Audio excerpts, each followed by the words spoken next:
Can I tell my favorite joke now?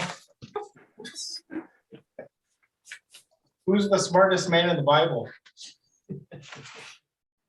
Abraham. He knew a lot. Good right, one. All right, so Deacon, here you go. Where is baseball mentioned in the Bible? Where is that?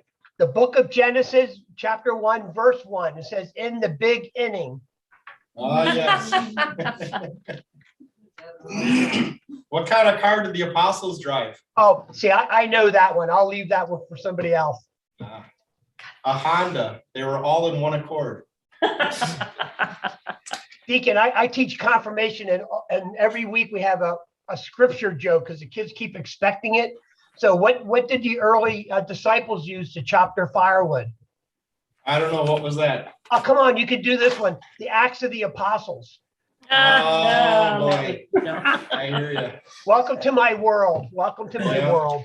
How sad is I'd like a list of those, Bob, so I can use them with our confirmation class. it? No, I don't think so, Mary. It's like, that is probably the wrong legacy to have. They are so funny though. You do it once and all of a sudden every week you say, Mr. Bob, what's the joke this week? And I said, oh, anyway, there we are. Pretty funny. Okay, so where does it say in the scriptures that men have to make the coffee? The book of Hebrews. Hebrews. That one I know. Okay, I like it. Oh yeah, I forgot that John said we're recording all this. Well, okay, but John said he can edit all this out, so that's It's for right. posterity. His job is to make us sound professional. Good luck with that, John. Good luck with that, John. This is all the B-roll, the bloopers, all that. So Yeah, that's pretty funny. Oh Lord. so real quick, Mary downstairs, is everyone assembled and ready to go? No. Nope, we're missing Father Tom Paul, Leanne? his name Paul, and Leanne. Yeah. Give me a shout when Leanne walks in, hopefully soon. Will do. We'll start on time as possible.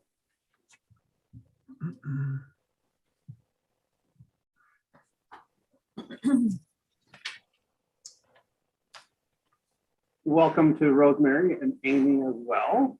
Good to see you. Thanks for joining in from your own desk.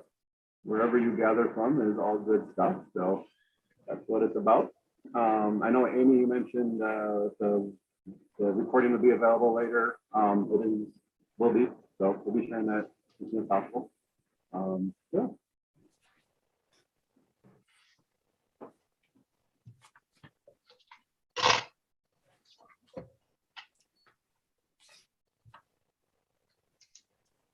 Well, I would say we shall start officially. I will give a quick little lead in and then we can go from there.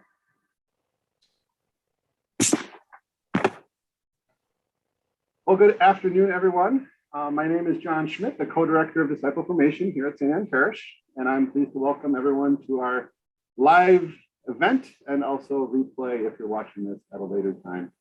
From across the Diocese of La Crosse, and frankly for the World Wide Web, we're all joining on this whenever and however we can. Before we turn it over to Mary, wave your hand, Mary, downstairs of the lower level of St. Anne Parish. I'm in the control booth, shall we say.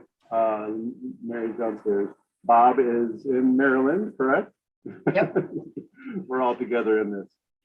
Just want to let you know that Amy, Rosemary, you're joining in from your desk, and anyone else, just to keep the microphones muted so you can avoid any distractions and that sort of thing. If there's any sound issues, chances are it's going to be on your own device. So if that's happening, give it a shot.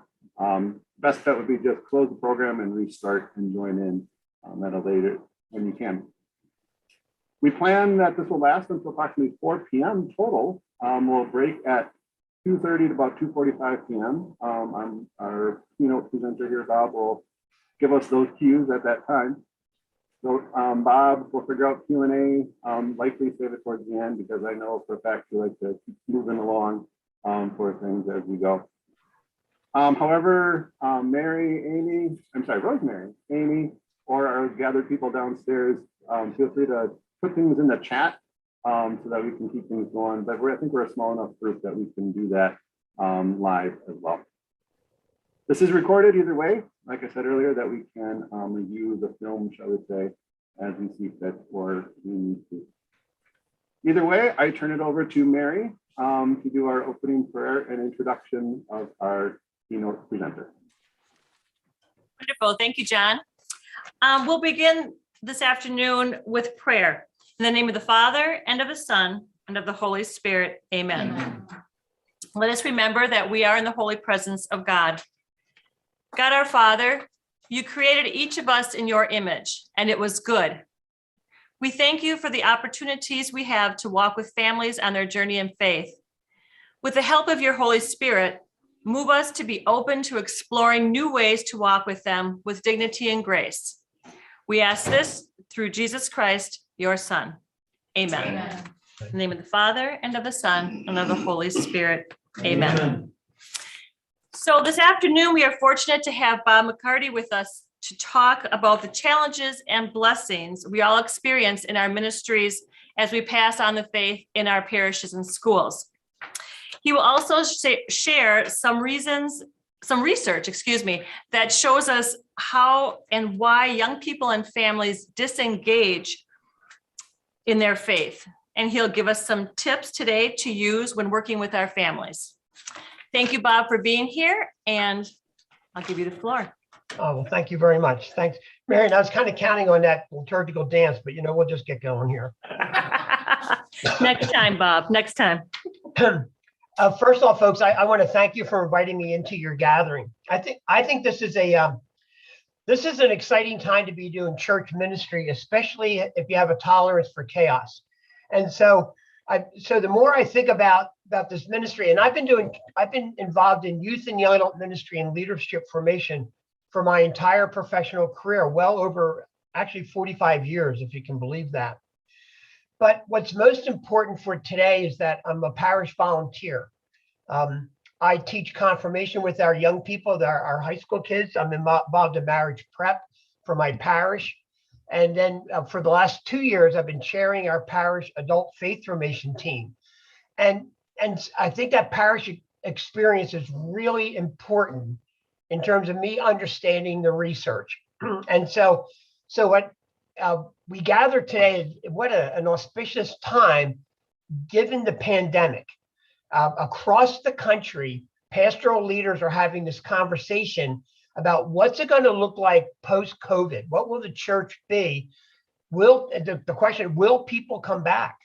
And so parish leadership seems to be pretty split. Some are suggesting we'll have a religious or spiritual reawakening.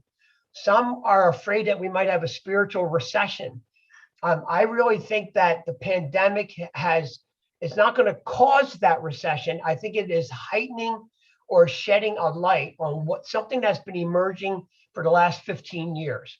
And so I'd like to be able to talk about what I call the church territory. And here's the image I want to provide us for today. I'm going to split my presentation into two pieces. The first part, I want to look at what does the church territory look like for ministry. But the second part, I want to suggest, now here's a map that we can use to engage and understand that territory. Because here's my fear, and I'll bet you've had this experience where if a map doesn't match the territory, the map doesn't work. And I'm going to propose that in a changing church territory, many of our current ministry maps are not going to be effective.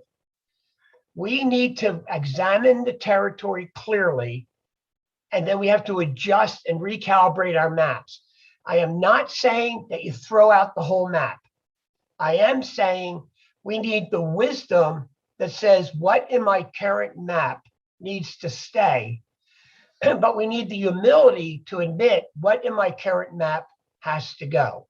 And so the first part, our first 45 minutes, 50 minutes together, I'd like to say, here's the territory based on research and my experiences of parish life.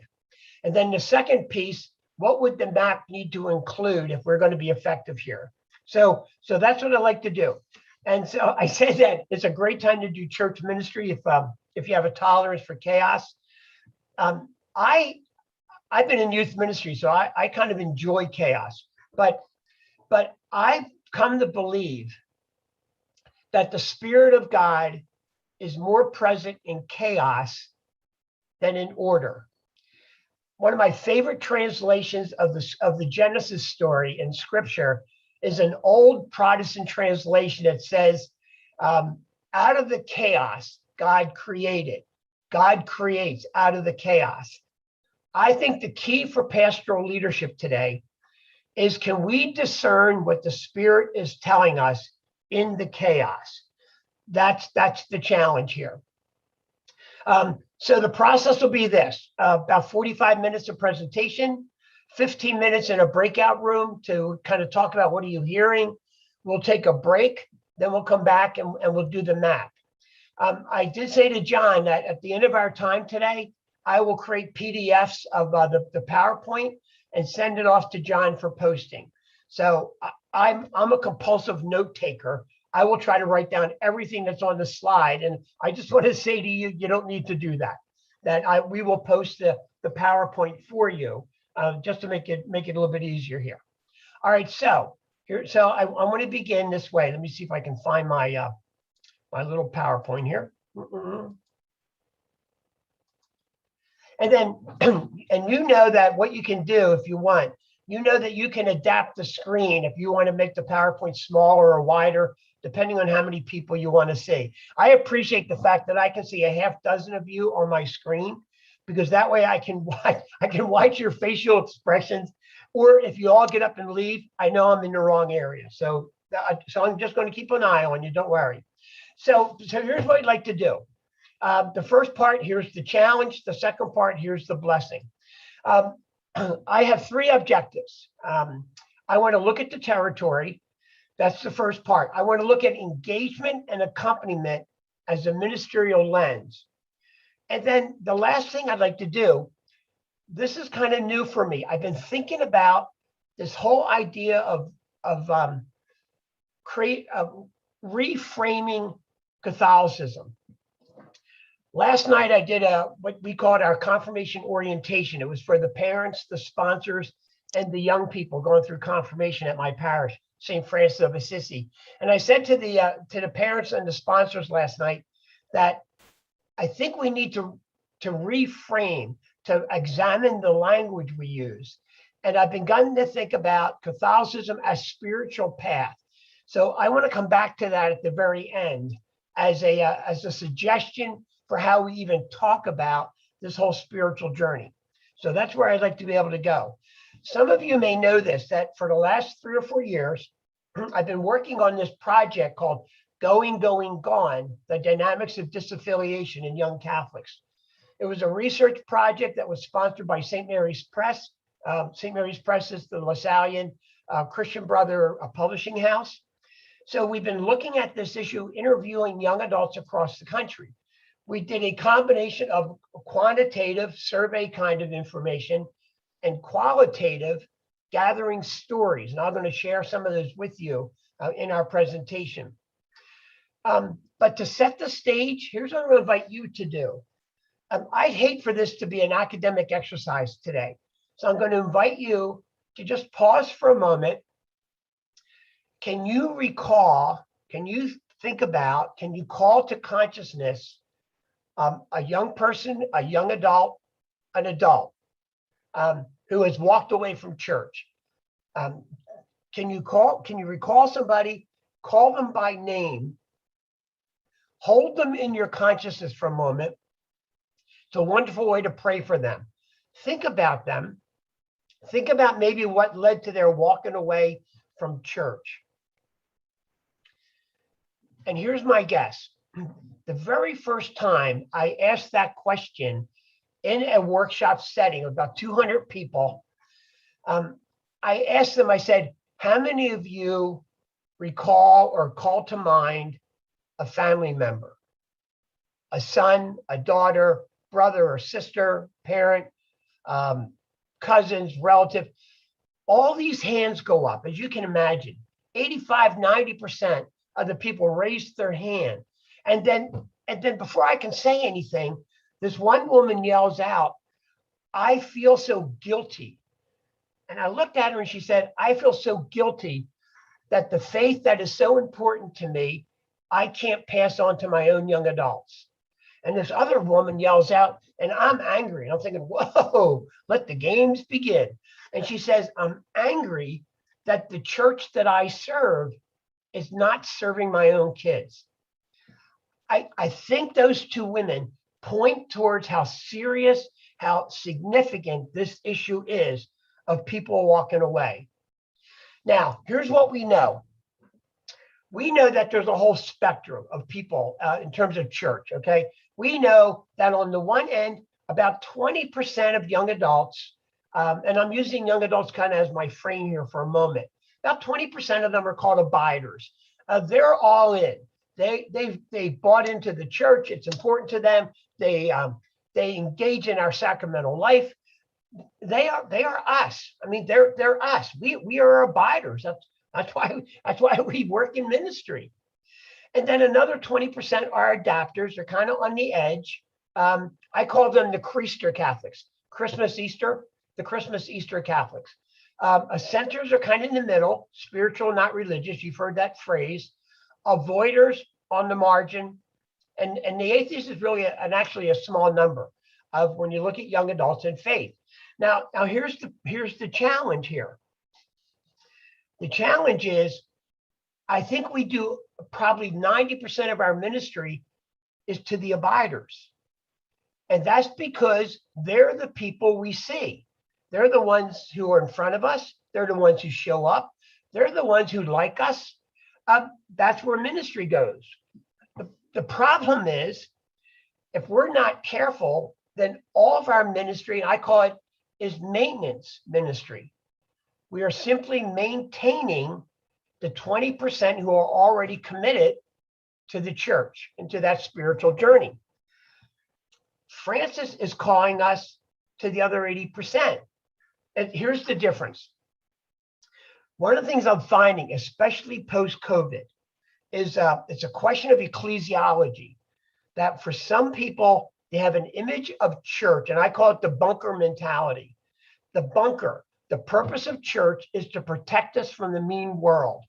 The purpose of church is to protect us from a mean society, a mean culture. It's us against them. And what happens with a bunker, you build these walls, and the walls have insiders and outsiders. And the walls tend to be rules and regulations. That's a bunker. And I know that's an extreme, but it's a bunker mentality. When I lived in the city of Baltimore, I lived in a transitional neighborhood, and my parish, when I moved into the parish, was a bunker mentality to protect our parishioners from a really tough neighborhood.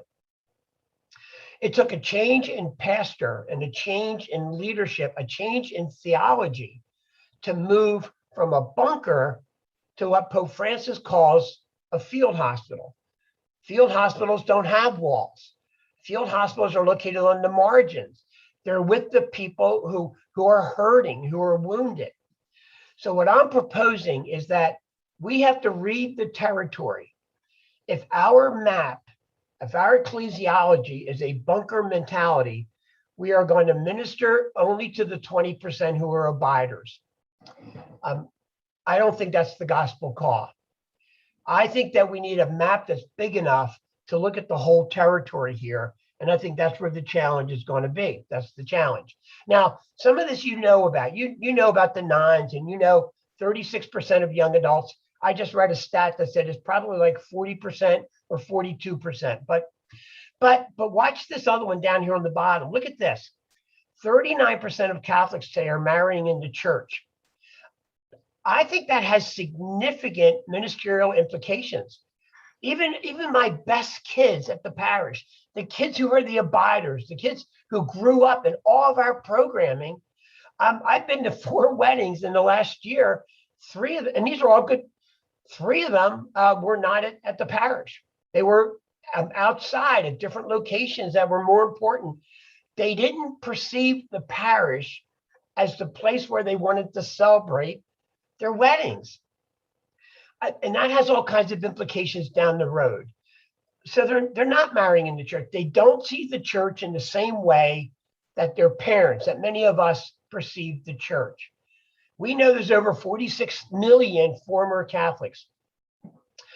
Two things about that. One is 26 million means that former Catholics are the second largest denomination in the United States. Catholics are number one. There's about 65 million of us, depending on what data you read. Former Catholics is number two. And then number three is Southern Baptists. And Southern Baptists have dropped from 16 million to 12 million. So former Catholics are a sizable group. But here's the other piece of that. I don't think there's any such thing as a former Catholic. Have you ever thought about this? Former Catholic is an oxymoron. I mean, when we're baptized, we have an indelible mark. You can't stop being Catholic. You might not be practicing. You might be on the fringe. You might be marginalized. A friend of mine calls himself an Exodus Catholic. He's still wandering in the desert trying to figure out what this means. But even if you were to find your baptismal certificate, rip it up and send it to the Vatican's going to go, no, you're still Catholic. You can't get out. We're the only organization you can't quit. You can only be thrown out of. So I'm saying to us, be sensitive about language. I don't think we should use language like former Catholics. I don't. I think we got to find new language to talk about that 80% that we're not seeing as clearly. Okay, so with that, what's in this graph, it's not the numbers that are as significant as the curve itself. Look at this.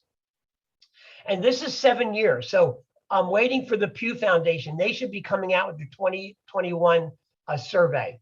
But look at this, from 07 to 14, pre-pandemic. This is all before COVID. We look at this rate of disaffiliation from roughly 36 million to about 55, almost 56 million in 7 years. Researchers would say that's huge. That kind of a growth spurt in the unaffiliated is significant. That and you may have seen this just within the last 3 months. The Gallup organization said only 48% of Americans today belong to a church. It's the lowest in Gallup's history. 48%, less than half of Americans identify with a particular denomination. All of this is to say the territory is changing.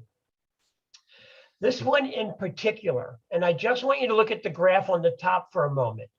Of those people who are disaffiliated, look at this. 35% of them are between 18 and 29. All right, so there's our young adults, looking back at 2014. But look at this, 37%, 30 to 49 years old, and 19%, 50 to 64 years old.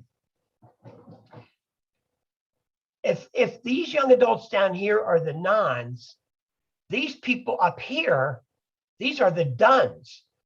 There's actually a research that's just been published called Church Refugees that says we are seeing an increase in the number of people who are actively involved in their denominations, in their churches, who've walked away, who are literally done with it. When you may remember this, it's been about 3 years now, when the Pennsylvania report on clergy abuse in the Pennsylvania diocese came out.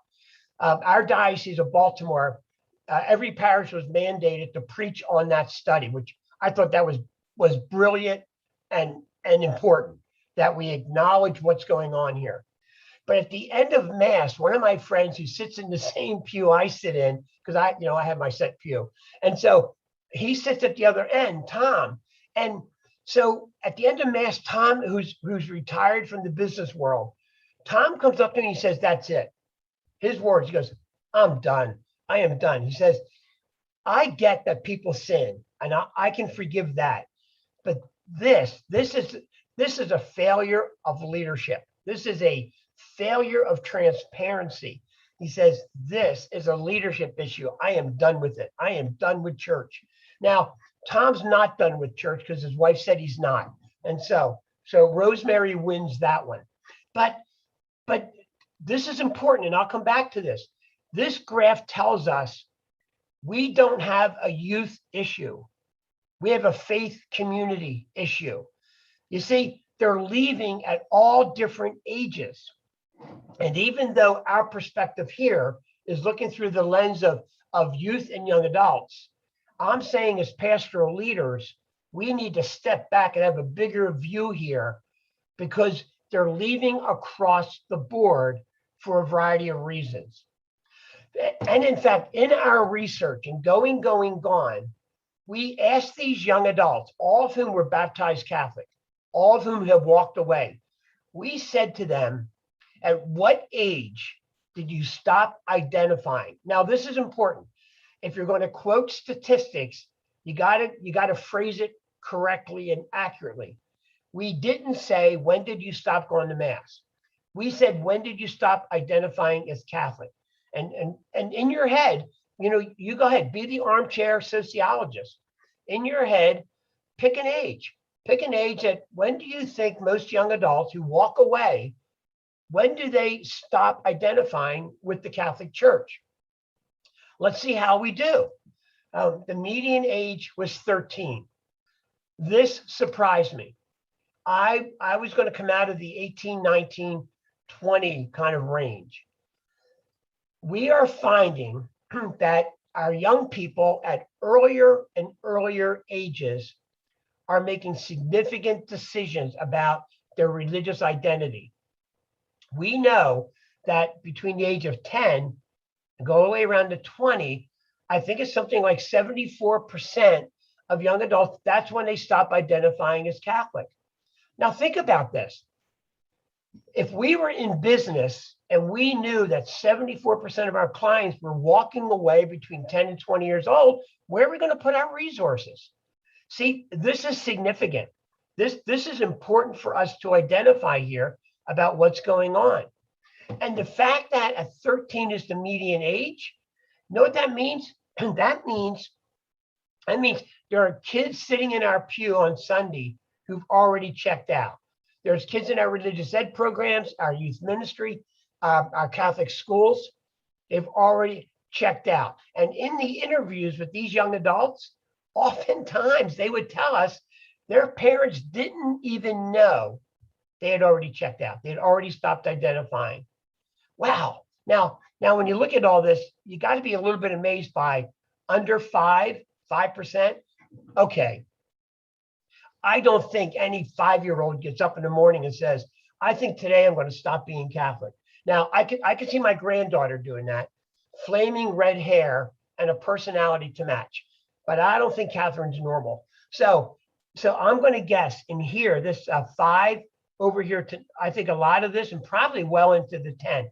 I think this is family decision. I think these are families making a decision to walk away. That's what I think is going on here. But you get the issue here. In my confirmation class, I said that they're all high school kids, mostly freshmen. 2 years ago, 3 years, had to be 3 years, pre-COVID. One of the kids, 14 years old, Gavin, here's how he introduces himself in my class. Hi, I'm Gavin the atheist. And I'm thinking, you're not even old enough to know what an atheist is, but Gavin the atheist. And the next kid is James the skeptic. And I'm thinking, you don't pay me enough to do this. And in fact, you don't pay me anything to do this. I said, I got to get a new life here. But it says at early ages, these kids are doing some careful thinking. And I'm not sure that we as adults are in that arena with them. And I'm going to come back as part of the map, that I think that's a significant part of the map, is to create opportunities to engage in that kind of dialogue with our young people. I think that's the critical task here. So here's the challenge. There's no single reason, which means there's no single solution. I mean, wouldn't it be great if I could say to you, here are the 3 things we need to do, and that's going to solve this? There are no 3 things. It's going to be a systemic shift of how we understand parish and church. And that's what I want to come back to in the map. But this is interesting.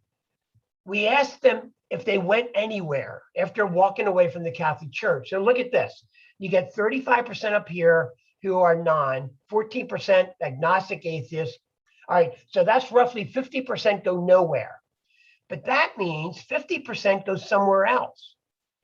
Quite a few of them try evangelical churches, kind of like the Grace Community churches. A small number go to mainline Christian denominations, and some dabble in non-Christian religion.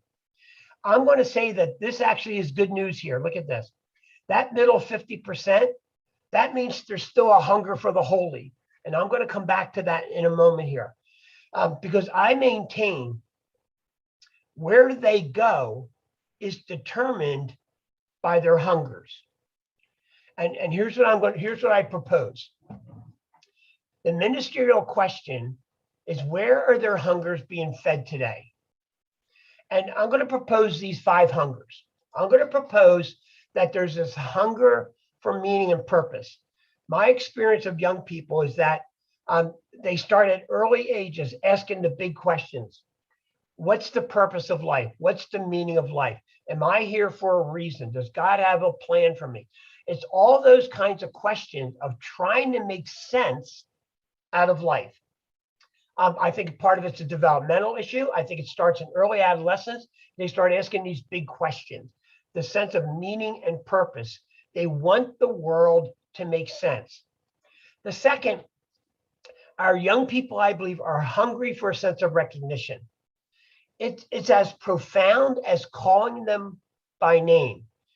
I think they want to be recognized as first as being here.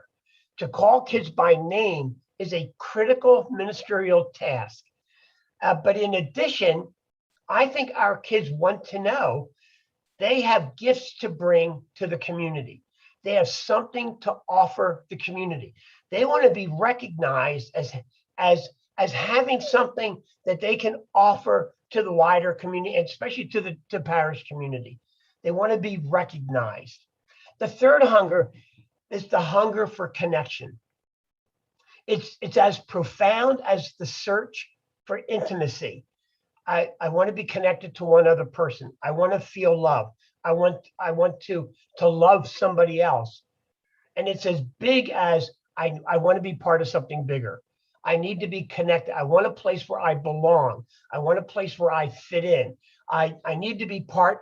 It's why for young people, that whole idea of the peer group is so significant, because sometimes it's the first place they start to respond to that hunger to connect. And I'll come back because I do believe all these are to be found in Catholicism. And that's part of the map. The fourth hunger, the hunger for justice. I believe this about our young people. I think from earliest ages on, I think they know when things are out of balance, when things aren't fair. I mean, parents know this. Parents know from earliest ages. Somehow, kids pick up on when they think that that all the goods aren't being distributed equitably. Because what do kids say? It's not fair. Now, every time they say that, is it a justice issue? I don't think so. But it does say they are aware. That hunger for justice. I am amazed. I'm amazed at the number of justice movements created by young people today. Over the last 5 years, probably longer, probably starts with Greta Thunberg from Sweden when she was 11 years old, and she started that whole movement around environmental justice and climate change. But those kids in Florida, in Parkland, Florida, started the anti-gun violence movement. I mean, young people, and you know this from your kids, young people are attracted to these justice issues. Why? Because they want to do something. They want to do. But the fifth, I maintain there's a hunger for the holy. I believe firmly that the hunger for the holy is part of our spiritual DNA. I think it's imprinted on our soul. I do. I think from earliest ages, we are hungry to be connected with the Creator. I like St. Augustine's prayer, and I'm sure he's happy to hear me say that. Augustine's prayer, that my soul is restless, Lord, till it rests in thee. Now, here's the question. What happens when young people are using language that's different than our language to express the hungers? See, that's part of the task here. This is the territory. I think some of the map has changed. So here's where this gets tricky for us. Think of these 5 hungers, but think of it in a societal context. Because here's what I think is going on culturally in terms of our country. I think there are these 6 factors going on. We roughly call it secularization. And I am not trying to demonize the secular. We live in the secular, and we are called to transform the secular. But these characteristics are important. Our kids are global citizens. They are. A virus in China takes down the entire world. How does that happen? So we live in a global world, and no matter what some people might argue, there is no going back. We are forever going to be global citizens, and the task is, can we help our kids become global citizens? We live in a pluralistic society. Do you know that the Catholic Church in the United States is one of the most culturally diverse organizations? Every Sunday in Brooklyn, New York, and in Los Angeles, Mass happens in like 70 different languages. We sometimes forget how culturally diverse we are, and how not just in terms of culture, but in terms of values and meaning, religion, how pluralistic we are. The emphasis on rationalization, and this becomes dangerous because this is where moral relativism comes in, where I'm going to think whatever I'm thinking becomes right for me. That's an issue. I'll address that. But this is us, the movement away from institution. I'm going to highlight this here in a moment, but the research says people are moving away from a trust in institutions of any kind. And I'll show you that in a moment here. But there's also a move away from tradition. And remember, we as Catholics, we think tradition is so important. We have tradition with a capital T, which means we believe that there is much to be gained by looking at our 2,000-year history and even our 4,000 year when you think about the Judeo-Christian scriptures. But what happens when we live in a world that is willing to write off the entire past? And then the last, the emphasis on the individual versus the community. This one is so clear in terms of how people are responding to the COVID issue around social distancing, wearing masks, and vaccinations. Every day in the paper, we are reading stories of the clash between individual freedom, communal responsibility. And the church is right in the middle of that. Because why? Because it's part of our tradition. Pope Francis has been very clear. Anyone who's looked at Catholic social justice and our principles, the very first principle is about human dignity. The second is about the common good. But you see how all this is playing out. This is part of the territory in which you and I are called to do ministry. So look what this means. Just looking at since 1970, which is roughly about the beginning of what sociologists call the postmodern era. But look at the decline in trust. And this is pre-COVID. And I'm saying that because look here at the medical system, 80% to 39%. I'm going to bet it's significantly lower today. People don't trust the medical system. They don't trust medical science. What about the president? Enough said. Television, Congress, are you kidding me? I think 9's being really kind. Newspapers, the phrase fake news introduced to us 8 years ago. Look what's happened here in terms of newspapers. We don't trust schools.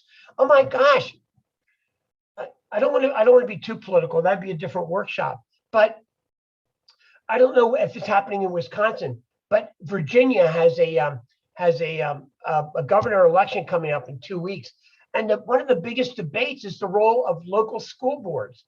Can local school boards determine what's going to be taught, or do parents get to determine what's going to be taught? I mean, that's actually one of the ads that the school boards are trying to tell us what we're teaching in school. Parents ought to be telling us what we're teaching in school. And I'm thinking, I hope not, but can you, oh, never mind. Why? I don't want to go down that rabbit hole.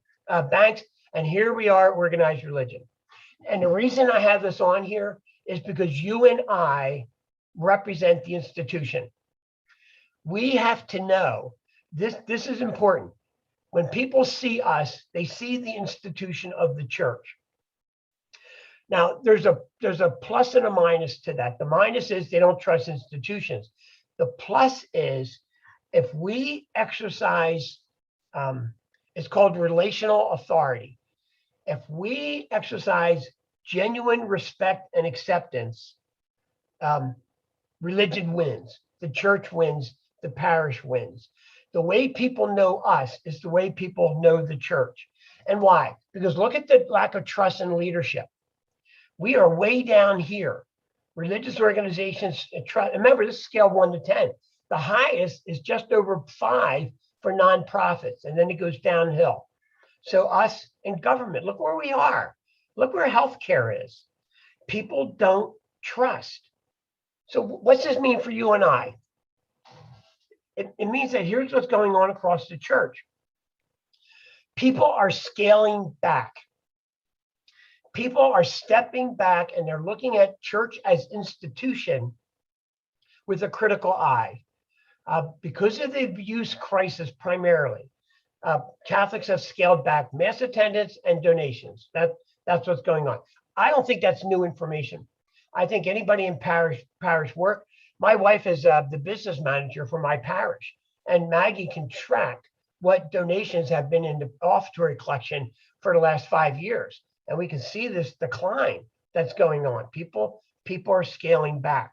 So that puts us in a tough position here. It really does. It really says to us that we need to examine how we approach leadership here. And I would maintain that part of what's going on here is this: if we have an emphasis on institutional preservation, we're in deep trouble. If we're going to come out of a bunker mentality, I think the game is over. I think leadership today has to commit to mission. I think we got to recapture why we exist at church, what we're trying to do, and we got to emphasize that. We got to move from maintenance to missionary ministry. The old map isn't going to work. If our emphasis is all around sustainability, then it's going to include this emphasis on mission and vision. I think this is a critical pastoral leadership issue that ought to be discussed in every parish and diocese about how are we approaching our leadership of the community today. Because here's what's going on. I like Patrick Manning from Seton Hall. He says, teachers of the faith, we can't rely on that pervasive Catholic culture that a lot of us grew up in. And he says that culture doesn't exist. I don't think that's new information. I don't think anyone who's been involved in religious education, youth ministry, Catholic schools, we know this. We know the territory has changed. We just maybe didn't have the words for it. Because look at this. Look at these markers of Catholic faith. Look how they've declined just in the last 17 years. But again, pre-COVID, I don't have these kind of numbers post-COVID. I suspect they've all been impacted. But look at the decline. If these are the markers of what it means to be Catholic, look how they're all gone down, how they're all dropping here. Now that's a big deal. That really is a big deal. People are moving away from that institutional identification. Manning says this, he says fewer and fewer Catholics, but look what he does. He says fewer and fewer Catholics recognize the relevance, but that doesn't mean spirituality is on the way out. That hunger for the holy is still there. The challenge is going to be, how do we begin to address that? Here's how I'm going to frame this. I want to frame it this way. I think young people today are crafting a religious identity in a whole nother way. I think something very new is going on here. Now, remember, religious identity, it gives us a perspective. Religious identity is important because it provides that sense of meaning and purpose. It gives us a way of understanding the world, understanding our life in relation to that world, and even understanding the universe. I mean, that's what religion does. It gives us a language for something that's bigger than language, i.e. God.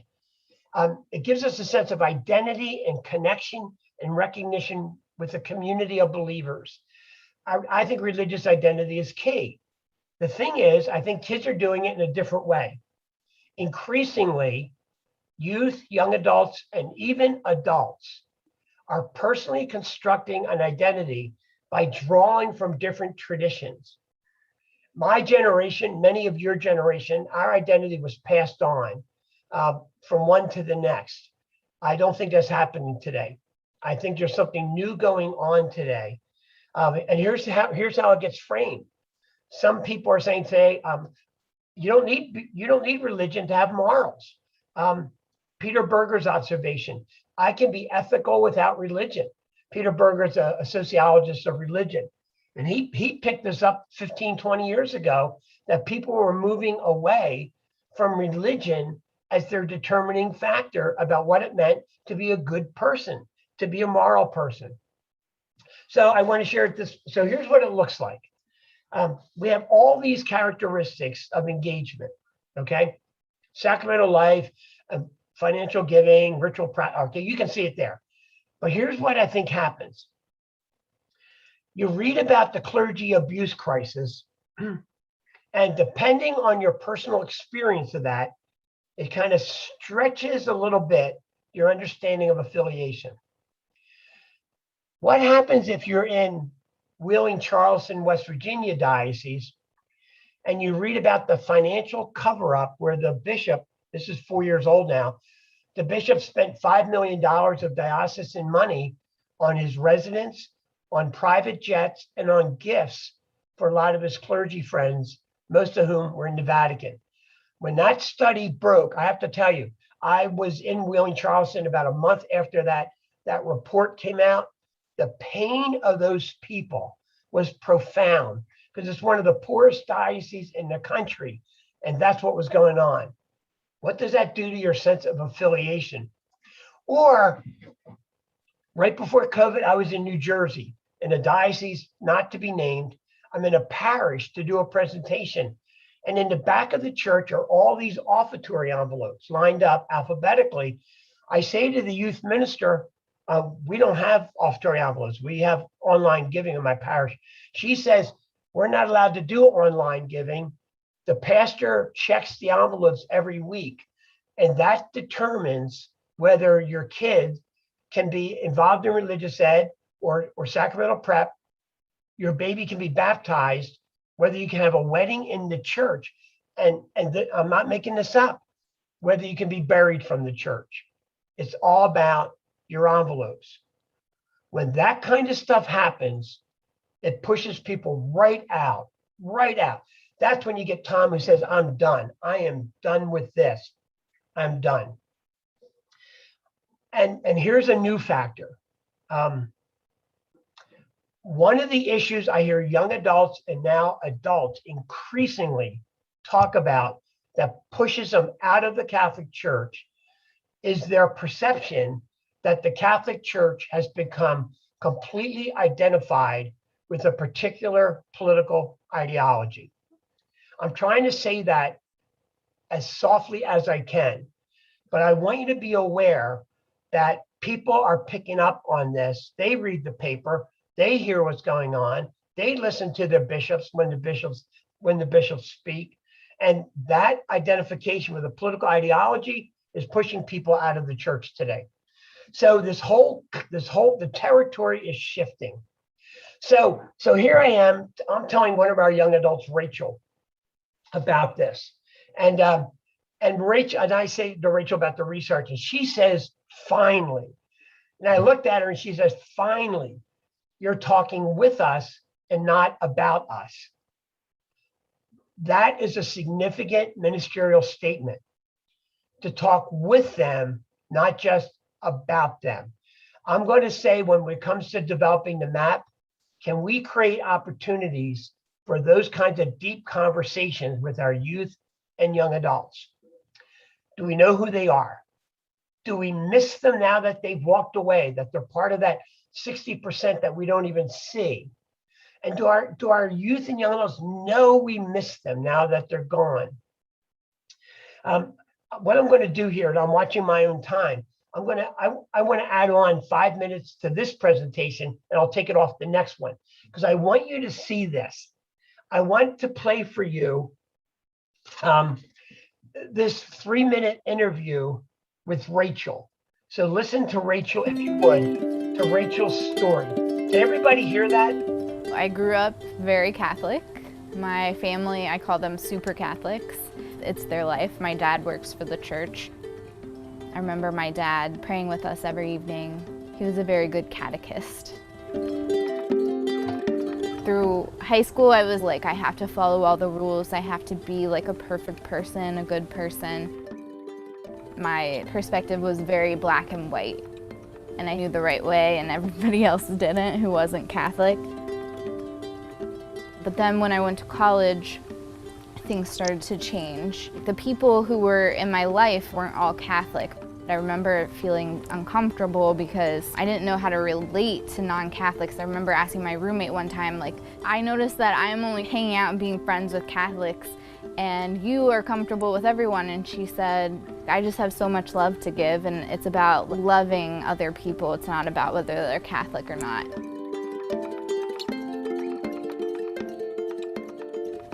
You start to question everything, and questioning hadn't been a huge part of my upbringing in my Catholic faith.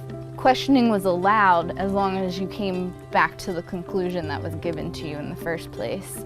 But now I was starting to question and realizing that my conclusions weren't always going back to what I had been given from my youth. That was really scary for me, and during that time I really lost my faith. I didn't even know if I believed in God anymore.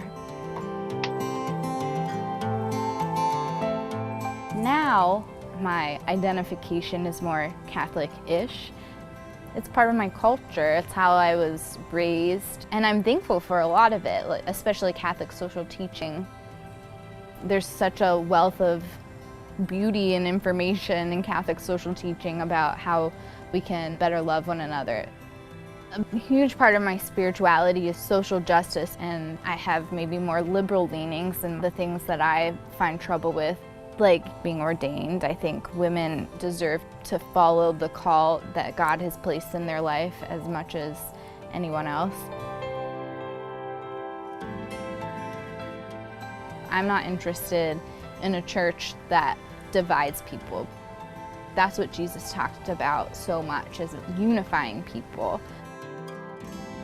Instead of changing people so that they can come to the church, let people come to the church and then be transformed by their experience.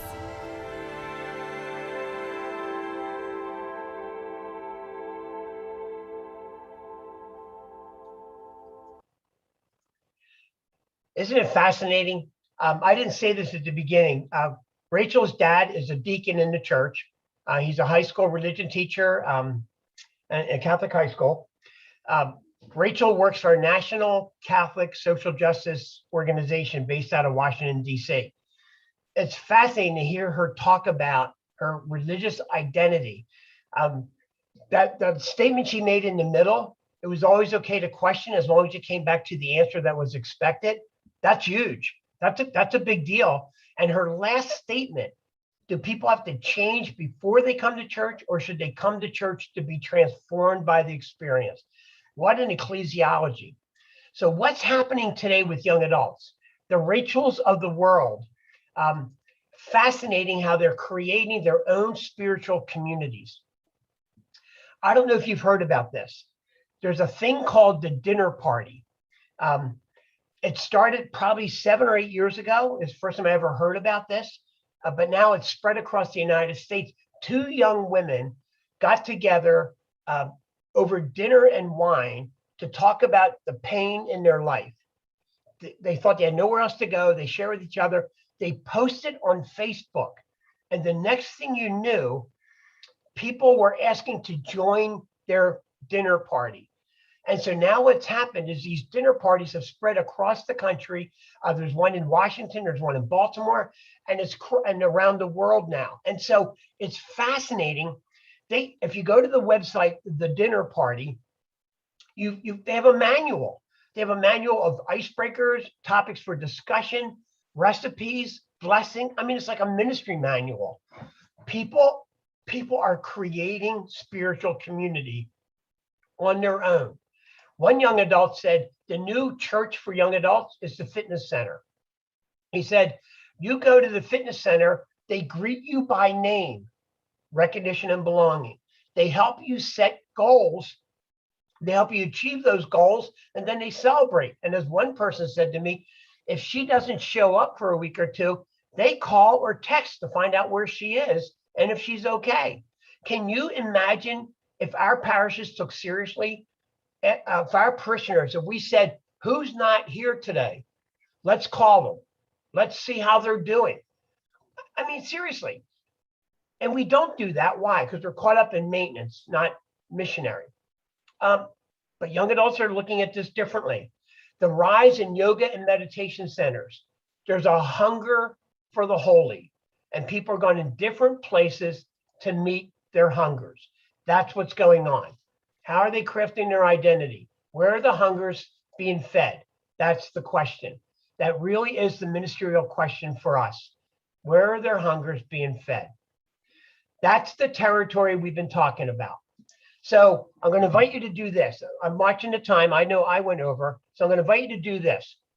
Take the next 15 minutes, if you would. Take 15 minutes in your breakout room. John will take care of that for you. Some of you are already together. I took these questions. I put them into the chat box. So they're there. But what did you hear? What did you hear in the data? And what did you hear in the stories, Rachel's story and my anecdotes? What did you hear that resonates with you? What's the insider of the learning? And then can we step back and say, what can we learn? What can we learn from the lived experiences?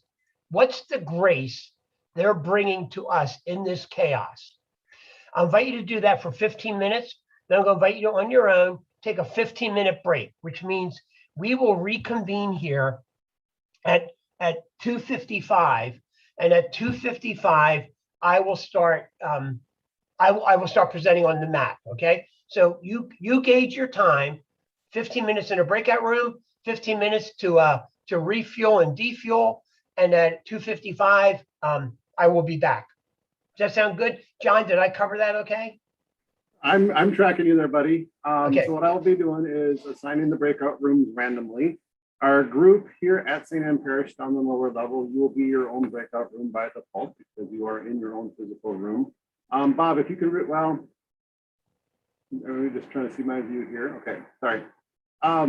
There we go. Keep the questions handy too, Bob, because it'll be handy for folks at home. But what I'm going to do here is assign the groups. I'm going to try this automatically so that folks can, we'll just make it happen. And then if we need to make adjustments, I can do that on my end. So we'll let the cards fall as they go and we go from there. If you need tips and tricks to get that done, I'll be here to help you with that. So everyone is now invited to a breakout room. Follow the prompts on your screen to join in them. St. Anne gathered group room downstairs. You are your own room. Leanne, go ahead. Disregard the prompt.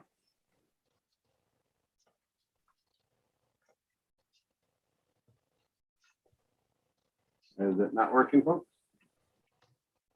Sorry. Okay, I'm going to do this manually.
Hello, Carol.